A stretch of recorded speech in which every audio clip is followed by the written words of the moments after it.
Hello and welcome. I'm Amanda Popila, researcher in human capital at the Conference Board. I'm joined today by three incredible women who will be talking about a few different topics within women in leadership. They were all presenters at our Women's Leadership Conference, which occurred in May of this year. Before I introduce them, I would just like to go through a few housekeeping items. First of all, please engage with us. So you can enter questions or comments in the chat box that's on the bottom left-hand side of your screen. You can also download the presentation deck. The file is also at the bottom of your screen.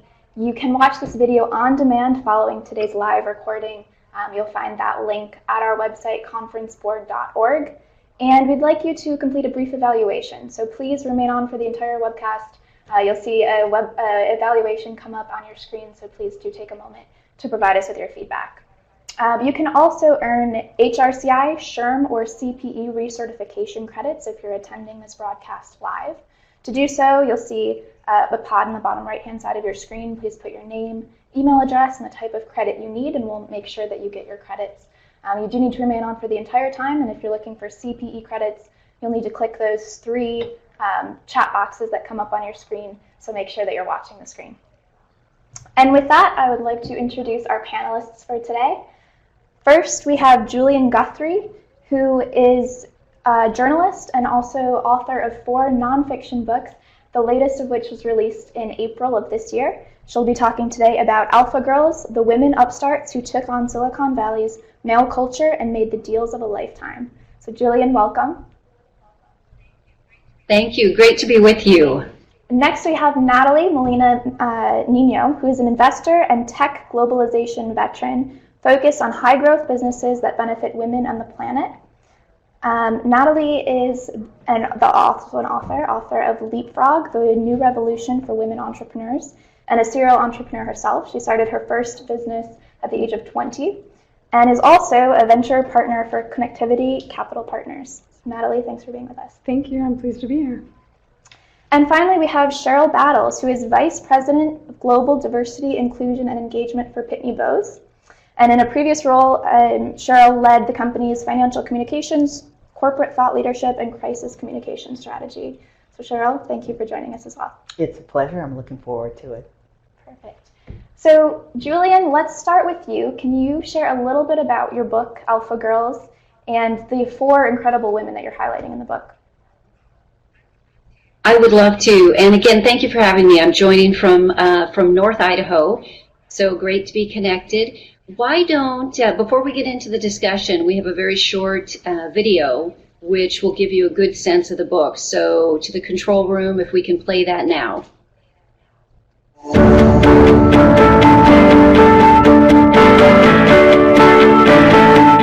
At its core, Alpha Girls is the story of 4 women who come to California to try to make it in a world stacked against them. Through grit and ingenuity, the women become stars in cutthroat, high-stakes, male-dominated Silicon Valley. As venture capitalists in an industry that is not well understood, but has enormous influence over how we all live, they help finance and build some of the most important companies of our day.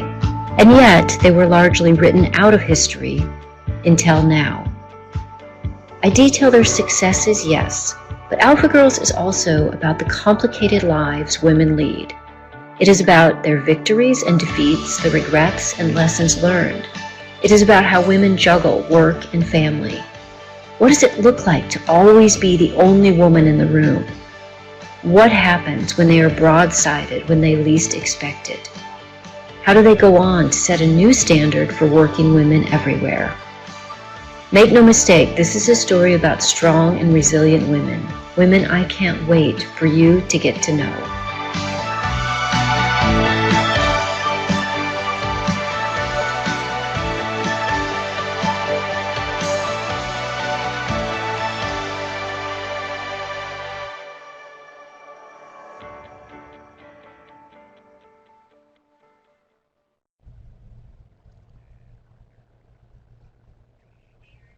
And as you saw, this is the story of 4 women who came from very different places, and they all came to Silicon Valley at different times, but with this shared dream of making it in an industry, this industry of tech and venture capital, where the odds were definitely stacked against them.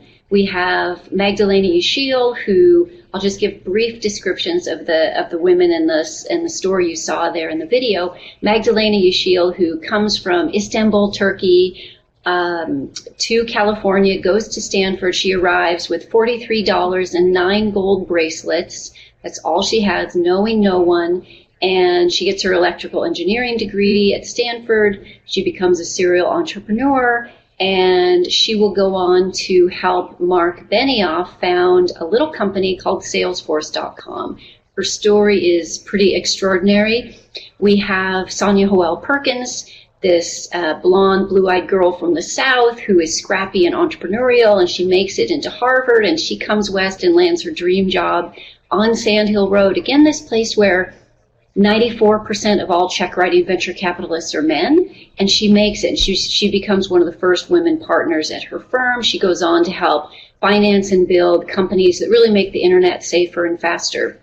We have MJ Elmore, who comes from a very low-income family in the Midwest and drives west in this old, rusted-out Ford Pinto, arrives, makes it starting work at this little company called Intel, becomes one of the first women in history to become a partner at a venture capital firm, does extraordinary things. And last but certainly not least, Theresa Gao, whose parents immigrated from Jakarta, Indonesia. They were facing ethnic Chinese were facing persecution. They come to America for the proverbial better life for the kids. And Theresa, through determination and hard work, makes it to Brown, makes it out west, and will go on to chase some of the biggest deals and help build really game-changing companies. And the stories are not just about their successes. The stories are about their personal lives and what happens when women are the onlys or the others. And it's really a story of how women juggle all that they do with missteps, with regrets, with lessons learned, but with these successes, and these successes of these stories of women that are just not told enough. I mean, where I read this statistic that we have 3,500 years of recorded history and 0.5% has been dedicated to the stories of women. So these conversations that we're having now are so important. Thanks. So Julian, I'm actually in the middle of the book right now, and it's really interesting. It's clear that you spent a lot of time with these women, really got to know them on a personal level, and got to know some of the anecdotes and stories that really got them to where they are. So were there any stories that really kind of hit home for you or stood out for you?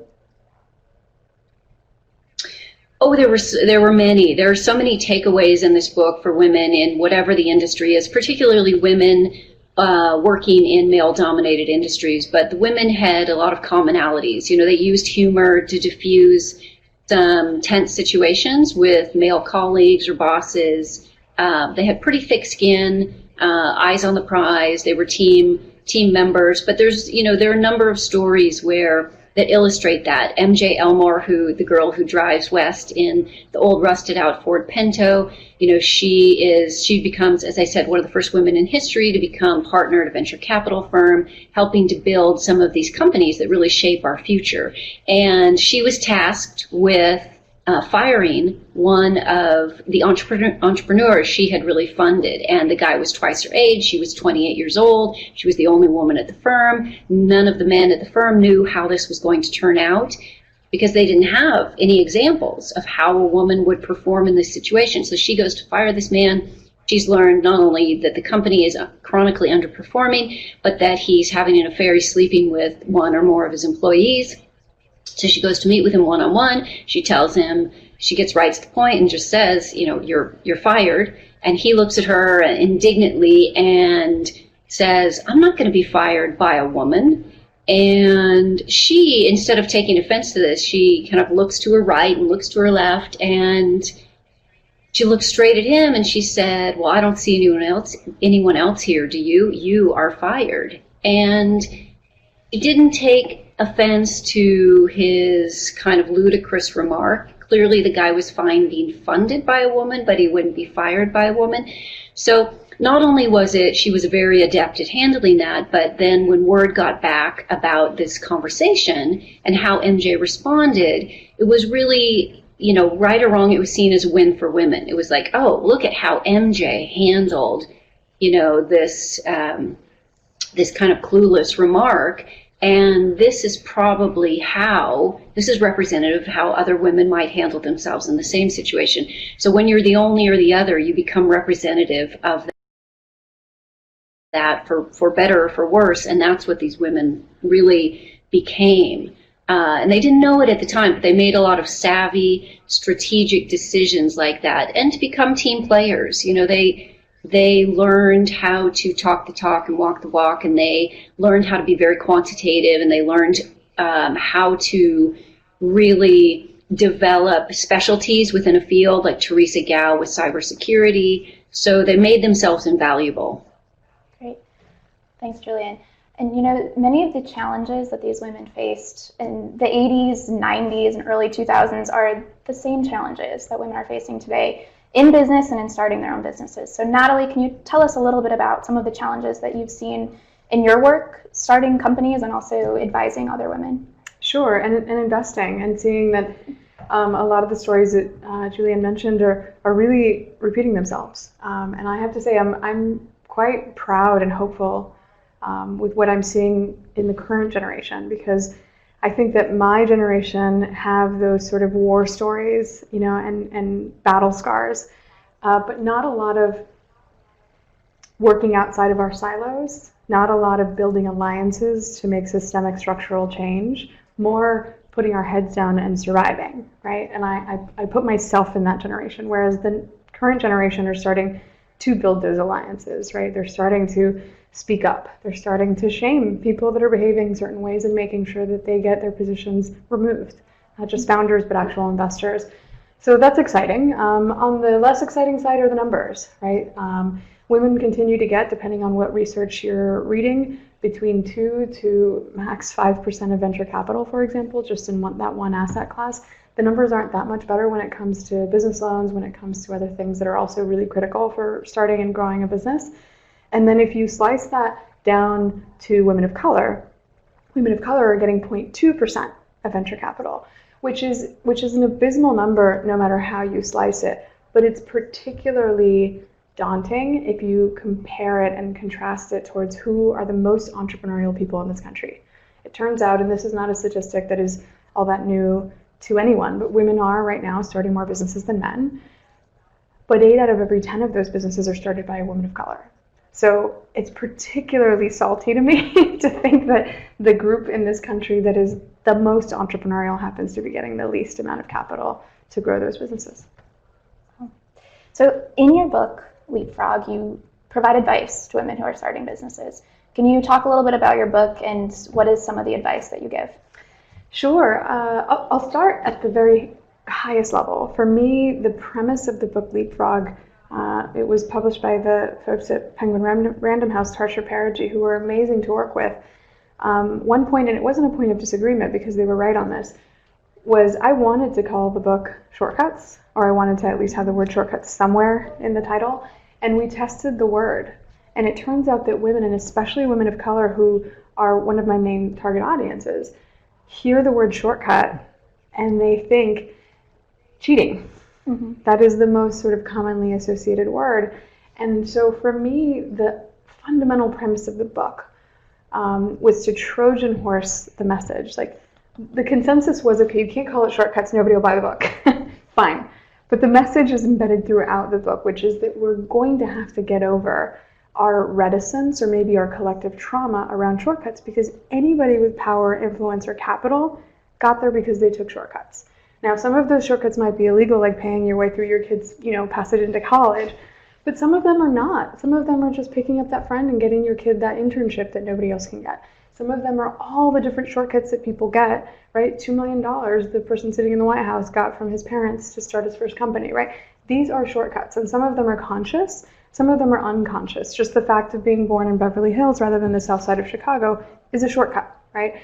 And so what I wanted to do with the book is I wanted to arm this group of people who are typically shut out of most of the economic systems and all the different sort of ways that we use to propel business, I wanted to give them a whole set of new tools. And so ultimately, Leapfrog is 50 hacks for women entrepreneurs to circumvent the status quo that is currently shutting them out. That's great, thank you. So we'll talk a little bit more about both books in a little bit, but I want to get to Cheryl as well. So Cheryl, you are our kind of company representative, right? So many of our audience members lead diversity and inclusion, might lead women's employee networks, employee resource groups, and at Pitney Bowes, you lead diversity, inclusion, and engagement. So how are you measuring diversity and inclusion, and how are you using that to help advance women at Pitney Bowes? You know, I like to, having come out of a communications background into this work, I really am a storyteller at heart. So I'd like to start with a really brief story. And this is allegedly true. There was a professor who was very, very absent-minded, and he loved to ride the train. And he rode the train so much, all the personnel knew him and who he was. And one day, as the conductor is coming down the aisle, he sees the professor, and he's looking a little bit disheveled, which is not unusual, but he looks a little frantic, right? And the closer the conductor gets, the more frantic the professor looks. And the conductor thinks, I know what it is. He's probably lost his ticket, right? So he gets to the professor and he said, Professor, don't worry. I know who you are. And the professor straightened up and he said, well, I am so glad that you know who I am. But the problem is neither one of us know where I'm going. So I like to say, without good metrics and analysis, none of us know where we're going on this journey to gender equity and inclusion. Measurement in many ways is about how do you measure success? What does that look like? And so it's great for kind of assessing our progress along the journey because having a diverse workforce that's supported by an inclusive culture is indeed a journey. It's not a destination. So measurement can measure our progress against ourselves, how we've done, how we're doing now versus how we started. It can help us measure our progress against others. So in benchmarking, to understand if there's some standard measures that everyone is taking a look at, how's our organization doing relative to others. It can help us see trends. And again, this is a rear view mirror look, but often understanding those trends can really help us do some predictive work about what's coming down the pike. And it helps us hone in our focus on what it is we should be looking at. So one of the measures we were so thrilled to be able to take part in was the Bloomberg Gender Equality Index. And I love that index for a couple of reasons. Number one, because it's global. So again, it gives us this window into what's happening around gender equality worldwide. Number two, it's standardized and it's comprehensive. So it's not just looking at the numbers, it's looking at policies and practices. It's looking at engagement in the community relative to women and women's issues. It's looking at, in essence, how the company's products and services connect with women and women suppliers. So the comprehensive nature is great as well.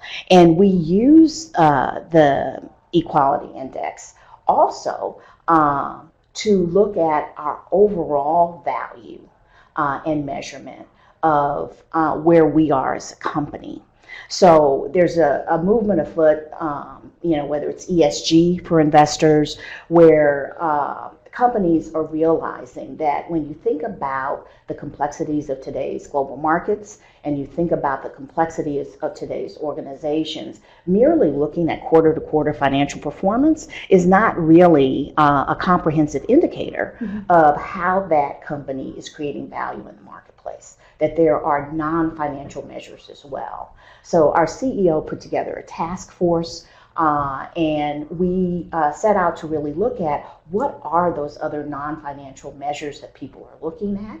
And obviously culture, diversity and inclusion and engagement were part of that mix. So having something like the Bloomberg GEI was very, very helpful to then assess where we were relative to everyone else. That's great. So what are some of the things that you're doing at Pitney Bowes to advance women? Well, certainly, again, when you think about diversity kind of being the reality of the marketplace. We've been talking about demographics for years, and whether it's your customers, the communities in which you operate, the talent that you're drawing from, your suppliers, they're all diverse. So the question is really, does your organization reflect the diversity of the environment in which you're operating in? Inclusion is intentional. So when you think about sustaining a diverse workforce and an inclusive culture, it's more of a systems issue. So it's not one single thing that you can do, one lever you can press where suddenly by magic you're diverse, right? It really is about evaluating the employee experience throughout the entire life cycle. And so what's happening on the recruitment end? What's happening once the person gets in the company? Do they have the opportunity to be included in growth opportunities? Are they learning? Are they getting promoted? Do they have an advocate or a sponsor? What does our retention look like? What are we doing relative to building the pipelines into senior management? So we take a pretty comprehensive look around the recruitment, the representation throughout the organization, the advancement, the retention, and the engagement when we think about diversity and inclusion itself. Yeah. And I love this panel, the makeup of this panel, because we have the company perspective, what companies can do, and we have the investor side, how do we invest in women? And then, Julian, just these inspirational stories and how women have succeeded kind of on their own, kind of made it happen. So Julian, back to you, kind of what did these women have in common? Or did you see any commonalities that kind of got them to where they were? Because they really did do it for themselves. They did. I talked about some of the commonalities, using humor to diffuse tough situations that could have escalated, having a thick skin, really being extra quantitative, especially when surrounded by men. It seems to help women.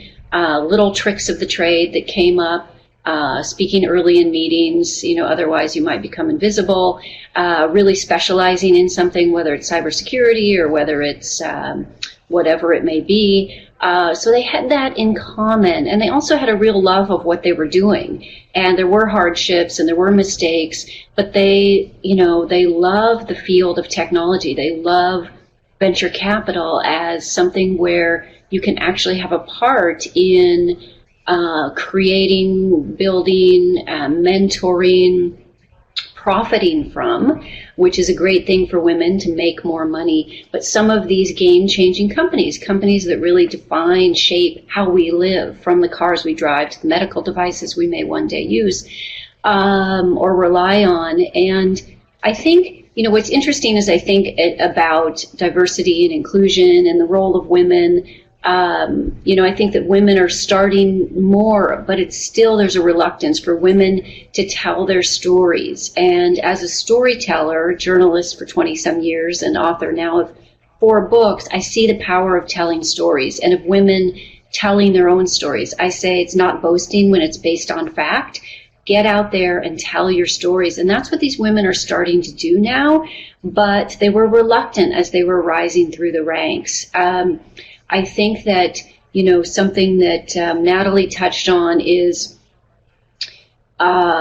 these silos, where these women for many years being the only or the other, which speaks to the, kind of the path of minorities or of even men who don't feel like they fit into the culture of a company, but they were in silos, and there weren't these strong networking groups which women have today, in which the women of my book are really trailblazers in that. But they had to go from navigating this industry, this terrain, which was sometimes very unfriendly to them, and put up, and there were these ridiculous barriers that they had to put up with. And they're working in the industry today, so this is not ancient history. They are very much, active trailblazers going for it today.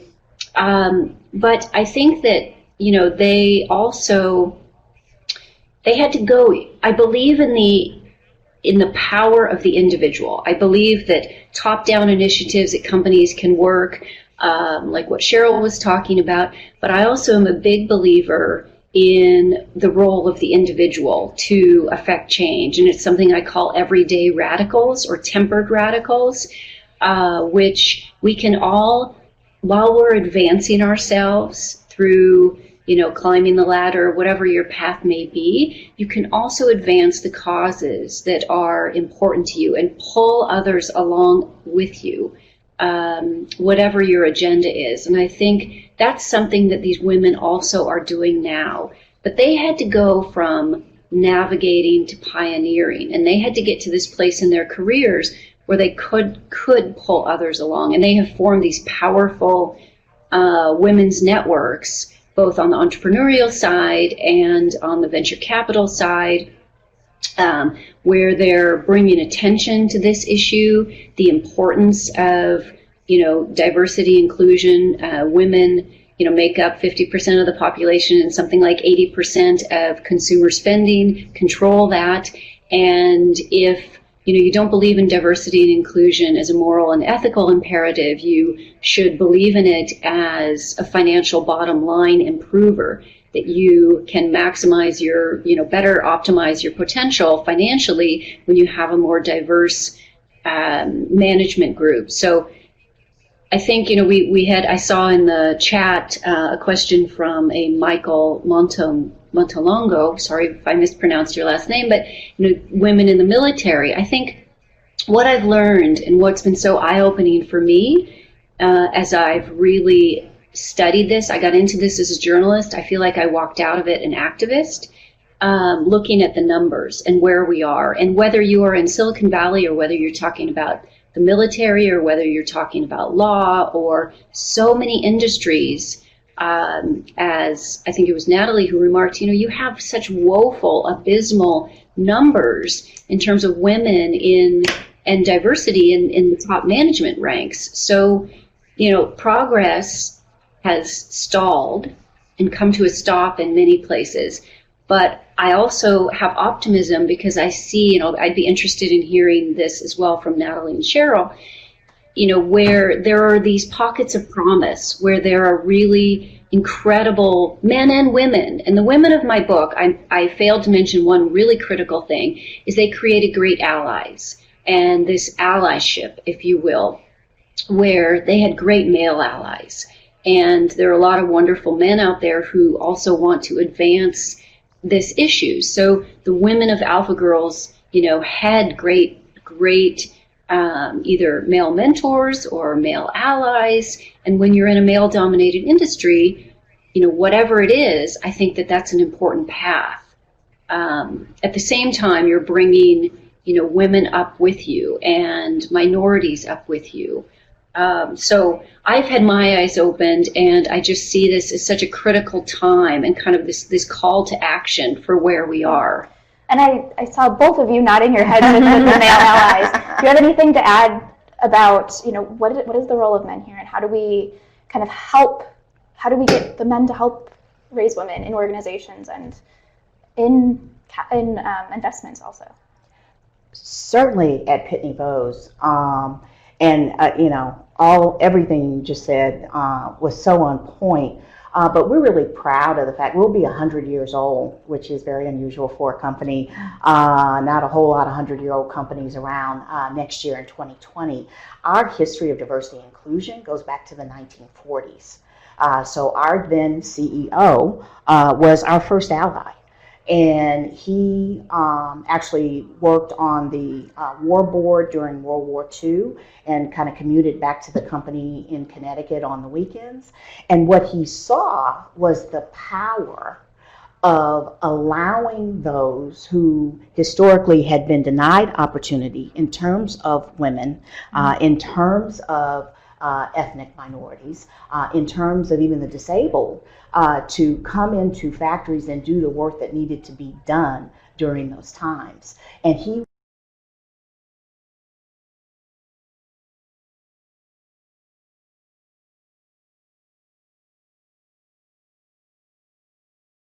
went back and started kind of role modeling a series of actions, including, say, pulling a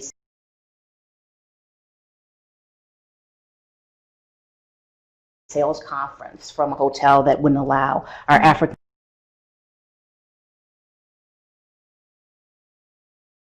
American salesperson to stay there in the early 1940s, and wrote a series of memos that in essence said, we want to make sure we don't have any systemic barriers that preclude any qualified person from getting a job here, regardless of their gender or their race or their religion. This was in the 1940s. So we have this tremendous history of male allyship at Pitney Bowes. So when you look at the fact that we have 42% of our workforce are women, 40% of our board of directors are women, 40+% of our annual revenue are run by businesses led by women, 38% of the people in revenue producing roles are women, 29% of our senior management are women. So we not only talk about diversity and inclusion, we have relied on male allies and on internal networks. I thought the networking perspective was important. We started our first women's network in the late 1980s.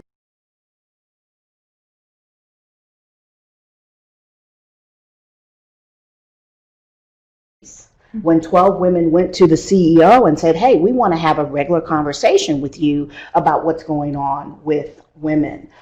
So we've been at this a while, and we are pleased with our numbers. We were just named to Forbes Best Companies for Women for the second consecutive year. They've only had the list for 2 years. But what I like to point out to people is that prior to that, we were on Forbes Best Companies for large companies for employees. So we were a good place to work first. And it was that inclusive environment that we then used the allies and the networks to become a great person, a great place for all people. That's such a rarity, I have to say. And those numbers, if you compare obviously to the rest of the industry across any sector, right, are really, really unusual. And so I just want to make sure that that's clear, because I don't know that people who aren't tracking these numbers realize just how unusual that is.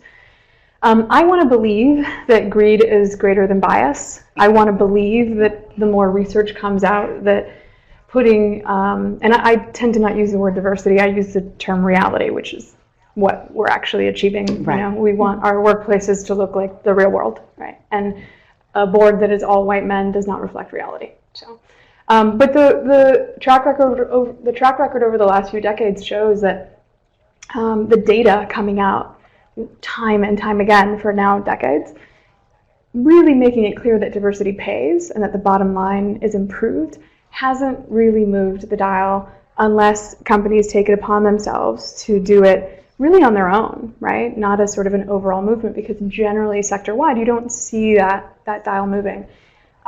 I think we have fewer women in the Fortune 500 C-suite now than we did before, right? And so what I think is important when we're talking about male allies is that, you know, if you look at Silicon Valley, for example, there's actuarial data that shows that, for example, women over the age of 50 are twice as likely to be successful as entrepreneurs. So if Silicon Valley really cared about the bottom line and making as much money as possible, they would be flooded with women over the age of 50. And I don't know when you went to Silicon Valley last, but that's not really the case, right? So it isn't about the bottom line. It isn't about making the most money. It's about investing in your friend. It's about sustaining a culture that has been there for a long time. And I think that in order to break that, we need to be disruptive. And I think this is where male allies become really important, because they have the power, they have the capital, they have the influence. We cannot solve the problem by locking ourselves out of the places that have the power and the capital and the influence. And so the only way to solve this problem is to have men, I would argue, not even as allies, but as actually taking this on as their problem, not as something they're helping with, right? And so I think it's essential. I think that in the successes that we see, from Julianne's book to Pitney Bowes to my own experiences in business, are when somebody says, this is not something I'm helping you with, this is something that I'm personally accountable for, and I'm going to make you really my partner in solving it. And I think that where we see successes and wins, we see that shift in perspective and even in commitment, right? And to Natalie's last point, our Women's Inclusion Network is open to men, because if all we're talking to is one another, we're still not talking to the folks we need to be talking to. It's a conversation, and to your point, a business imperative for each and every one of us relative to our success. So that inclusion of men in our women's network is important, and our networks are open to everyone, whether it's our young professionals, etc. We think everyone needs to be in the conversation. And by everyone, I would just add that it also, I think, is important to go beyond just conversation around the C-suite, right? Lean spent a lot of time talking about the number of women in the C-suite, but the majority of women just worldwide are not going to be in the C-suite, maybe don't even aspire to be in the C-suite. And so I think that it's important that we talk about the women who are working in factory floors, the women who are working in these mid-low level jobs, and talking about what's their quality of life, what's the equity there with pay, what are the benefits, and what are the ways that we make sure that all of those roles can afford to send their kids to college and put a roof over their head and deal with the basic things that many of our workers today can't do.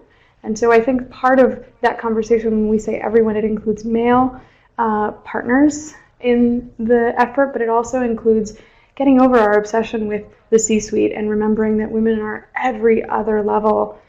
They're present in every other level, and they actually represent the majority of not just the consumer power, not just the workforce in a lot of sectors, but ultimately when we look at the entrepreneurial activity, they are the future of our entrepreneurial economy, right? Yeah, and so we actually... Well, and I would... Go ahead, Julian.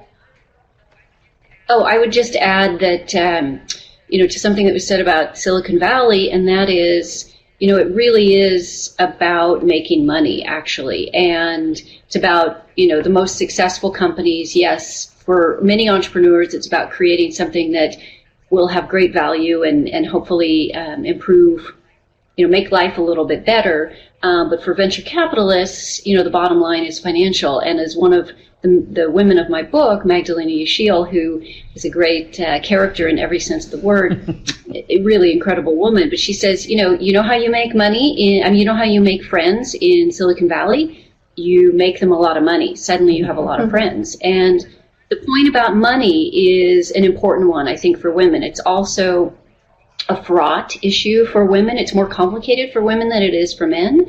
If women set out to make a lot of money, they're greedy. If they marry someone who's got more money, they're a gold digger. If women make more money than their male, than their partners or their spouses, that's complicated as well. And the women of my book navigate all of that.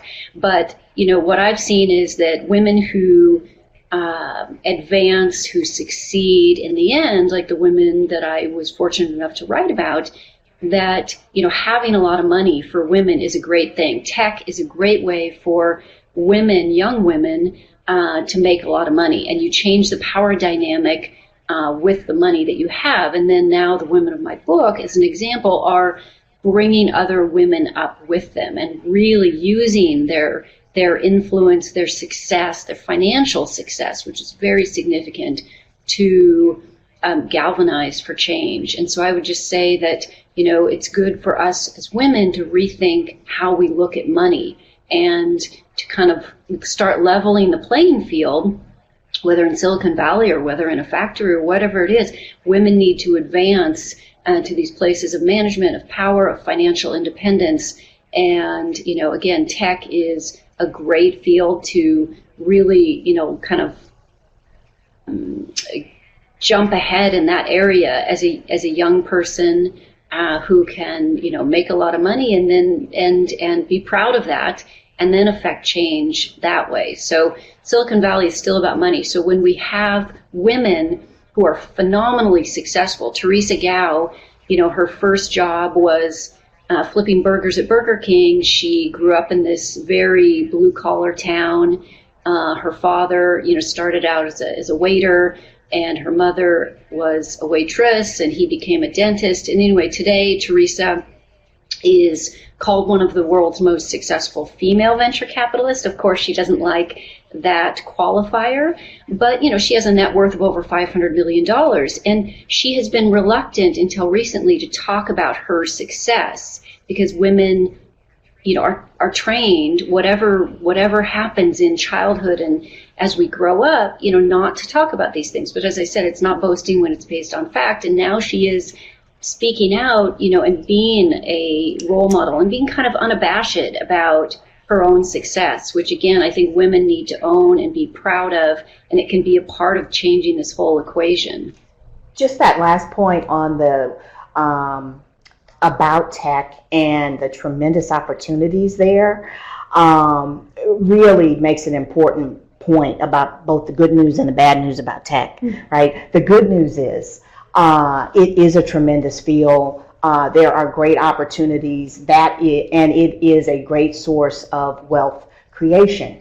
The bad news is that if we don't get enough women into tech, it is going to further exacerbate the wealth divide, right? Because the jobs that are growing and are being more well paid are in an area that is currently being dominated by men. So it's imperative, we hear a lot about getting more women in tech. That is something we all need to be supporting and figuring out ways to make happen because it's really, really critical. I have an 18-year-old who takes, she does advanced robotics and she is in AP computer science.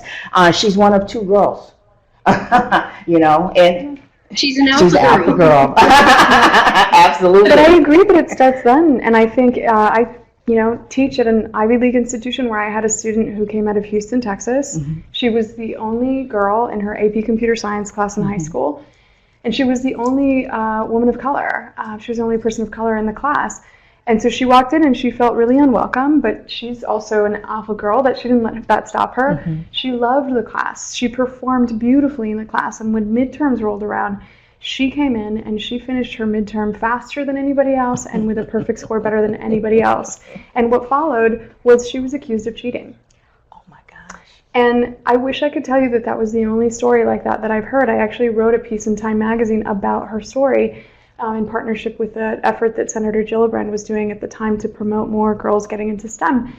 But it's that level of pervasive discrimination that I think that you then see also in Silicon Valley, and you also see it in the boardroom.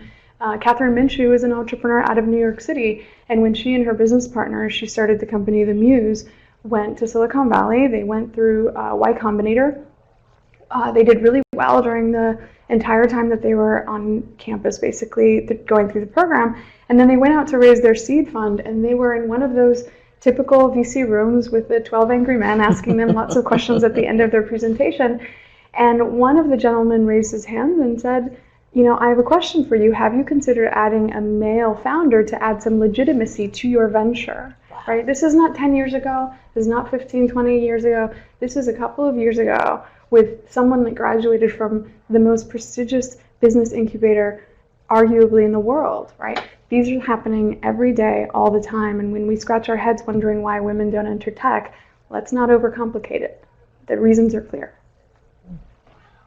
Well, I would add to that too, so Theresa Gao, speaking to the allies, Theresa, when she landed one of the biggest cybersecurity deals at the time, with one of the gurus, stars of cybersecurity, she had a male ally at her firm, a fantastic guy named Jim Getz, who's at Sequoia Capital, who told her the locker room talk and told her that guys in the Valley were talking about her and saying she must be sleeping her way to these great deals. And she was married. She was, as she described herself, waddling and pregnant. It was preposterous. It was ridiculous. But and those were words she used to describe herself. But, and what did she do? So did she let it derail her? No, she just was more determined to keep landing these deals, and she just let it go. It was what she called manslaying, and to take her down a notch. It happens with video gamers. It happens when you're upsetting what they see as a natural hierarchy. But my book is also filled with these wonderful men who, again, highlighting the great male allies who looked past gender or looked at gender as something that was particularly advantageous, enhancing, added something, bringing something new to the table. And so there were more good guys. There are more good guys, I believe, that are in my story for sure, but that are also in Silicon Valley. And I think it's a culture that's changing, but there are a lot of good guys out there too. So I don't want to just pillory men. I think there does have to be a collective kind of awareness that's happening. Sometimes it's more awareness, but there were great male allies for MJ Elmore, hiring her when she was a young woman just out of Stanford, making her a partner, full equity partner a year later. They each had their stories. They each also had, others who they encountered who were not so enlightened, let's say. But I see, Silicon Valley, what happens there does affect, for better or for worse, the rest of the world. And if if venture capital doesn't diversify, tech won't diversify.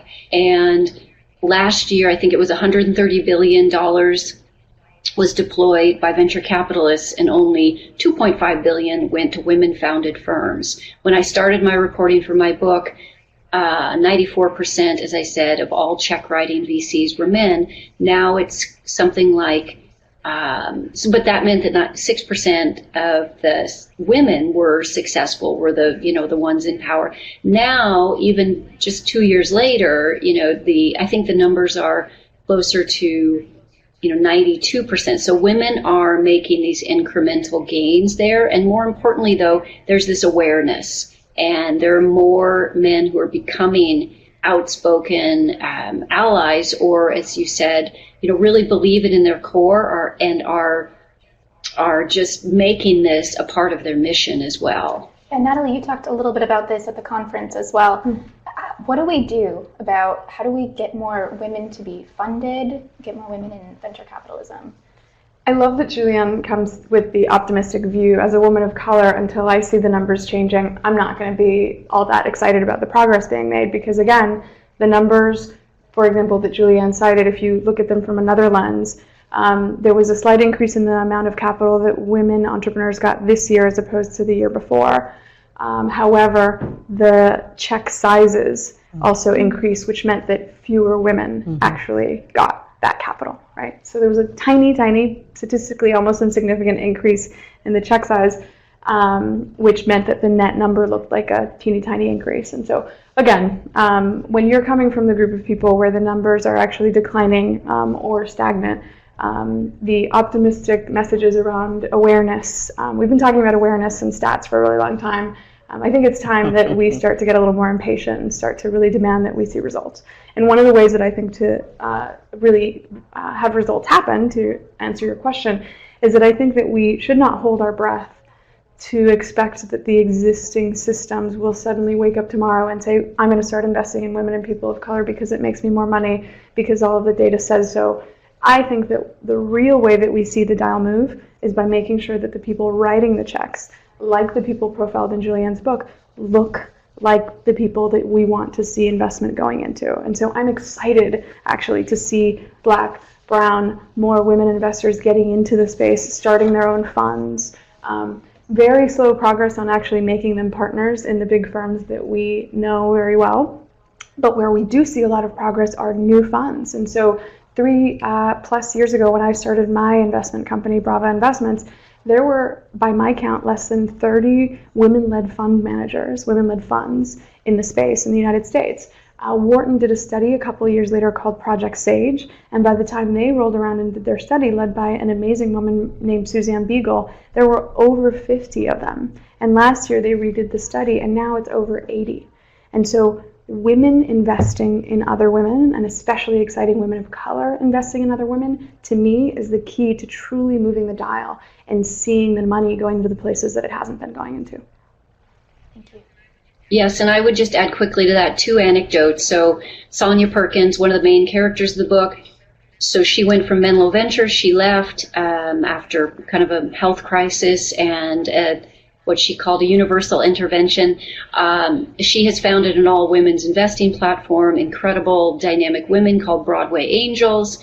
You can look it up. And they now, you think about that number of 2% of VC dollars going to women-founded firms. Sonja's, this Broadway Angels consortium of women investors, now their rate of investing is over 50% in women-founded firms. Theresa Gao left Excel Partners, and she co-founded her own firm with another woman, Aspect Ventures it's called, and something like 48% of all their investing dollars today go to women-founded firms. Those are 2 anecdotes, but I think this is what we're seeing when women are founding or co-founding firms, where the dial isn't just moving incrementally, it is leaping forward. Over 50%, 46% compared to 2%. With the caveat being that their funds are all small, right? And so one of the challenges that emerging managers have is that the majority of them are stuck in the 20, 30, 40, 50. You see an occasional $100 million fund. The big boys are playing in a whole other level, right? We're talking about billion-dollar funds. And so I think that's where we really need to push. We need to make sure that the big endowments, the big pension funds, the large sources of capital that ultimately underwrite the Bains, the Sequoias, and so on, are also writing those checks towards these emerging managers that are just coming up. And that even though their numbers might be 30, 40, 50%, in a 20, 30, $50 million fund, that's still a drop in the bucket. And so what we need to do is get these women into that $100, $200, $500 million and ultimately billion-dollar fund echelon, right? That's when you really start to see a lot of change. So Cheryl, from your perspective in a corporation, let's talk about pay equity. This is a big topic today, right? With the UK, more transparency. What do we do about pay equity? How do we communicate it and talk about it in our companies? I think it's about being rewarded for the work that you do. So we regularly check to make sure that things are equitable, and when they need to be changed, we change them. And it's as simple and yet as complex as that, right? So the concept of looking at the work that's actually done and having comparable work rewarded comparably is very simple and very fundamental, but unfortunately many of the comp systems from a historic perspective were not set up that way. And so for, these could have financial implications for companies. A lot of companies, it is on everybody's radar screen. So, everybody is taking the time, I think, to really start to take a hard look at it. But interestingly enough, we found in our archives back literally 50 years ago where we used to actually publish everybody's salary in terms of different job types on an annual basis. So again, the transparency and just the reckoning with, yes, there might be some reasons why the pay is not equal, but understanding what's driving that and understanding how we get them to equal, I think is something that everybody's going to have to reckon with. Thank you. And And I would add to that, Cheryl, that one thing that I've seen and really studied is the unpaid work of women, and that's something that really needs to be solved. Is that there's a maternal kind of bias that is unfortunately a part of culture and of the workforce, and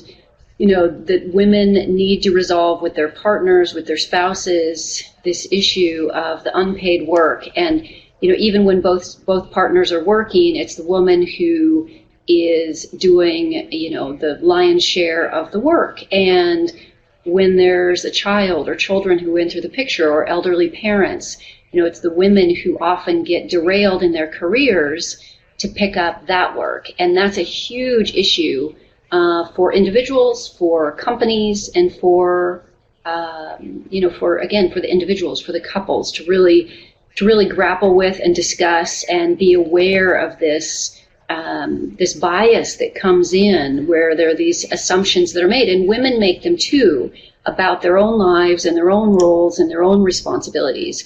And women can be overachievers, which will enable underachievement with that, within their relationships. And sometimes we think it's easier to do it ourselves rather than to ask for help, but that doesn't help us in our careers.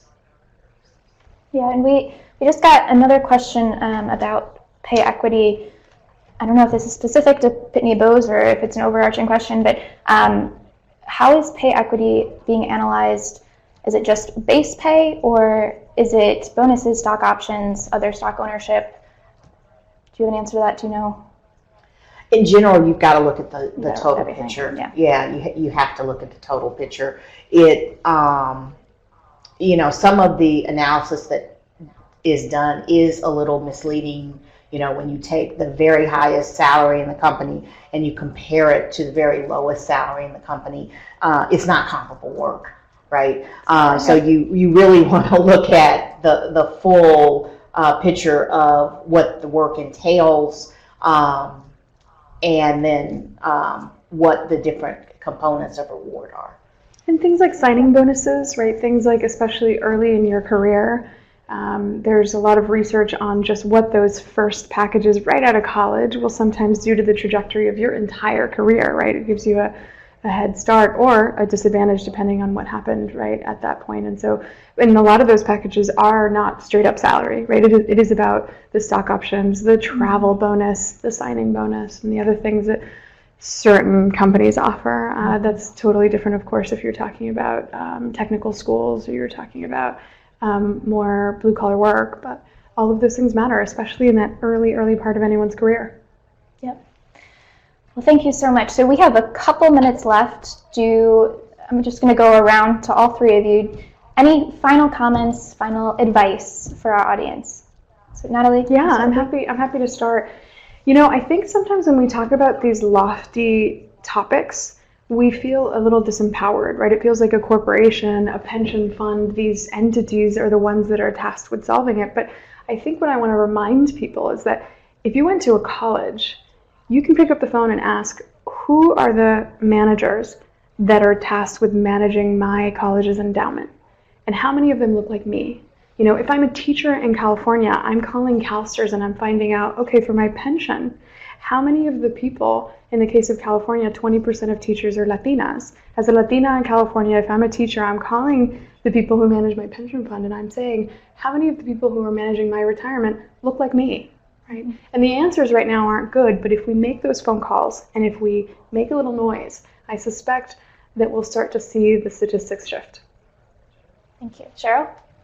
If you really want to infuse more diverse representation at all layers of your organization, it not only has to be intentional.